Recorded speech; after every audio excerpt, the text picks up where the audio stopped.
pasar beli ikan sepat, jangan lupa membeli tinta. Orang bijak taat pajak, bangun bangsa, raih cita-cita.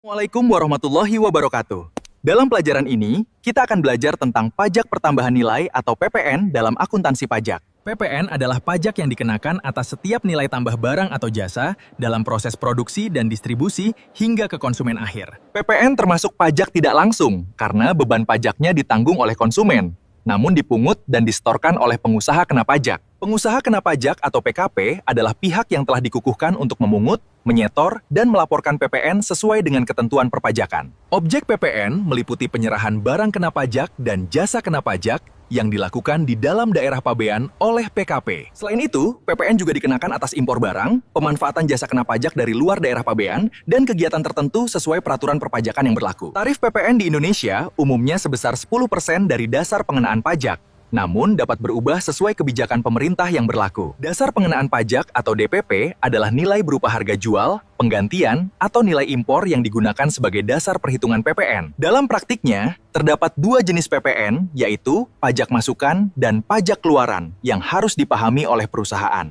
Pajak masukan adalah PPN yang dibayar oleh perusahaan saat membeli barang atau jasa dari pihak lain dalam kegiatan usaha. Sementara itu, pajak keluaran adalah PPN yang dipungut oleh perusahaan saat menjual barang atau jasa kepada pelanggan.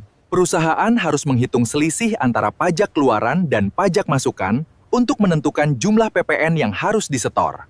Jika pajak keluaran lebih besar, maka perusahaan harus menyetor selisihnya ke negara sebagai kewajiban perpajakan. Namun, jika pajak masukan lebih besar, maka kelebihan tersebut dapat dikompensasikan ke periode berikutnya sesuai ketentuan yang berlaku. Dalam pencatatan akuntansi, PPN dicatat dalam akun khusus agar memudahkan pengawasan dan pelaporan kewajiban pajak perusahaan. Selain itu, setiap transaksi yang dikenakan PPN harus dilengkapi dengan faktur pajak sebagai bukti pemungutan pajak yang sah. Faktur pajak berfungsi sebagai bukti transaksi sekaligus dasar pelaporan pajak dalam sistem administrasi perpajakan perusahaan. Pemahaman PPN sangat penting agar perusahaan dapat memenuhi kewajiban perpajakan dengan benar dan menghindari sanksi yang merugikan. Kesimpulannya, PPN adalah pajak atas pertambahan nilai yang dipungut oleh PKP dan harus dikelola serta dilaporkan secara tepat. Demikian pembelajaran hari ini, semoga materi PPN dapat dipahami dengan baik.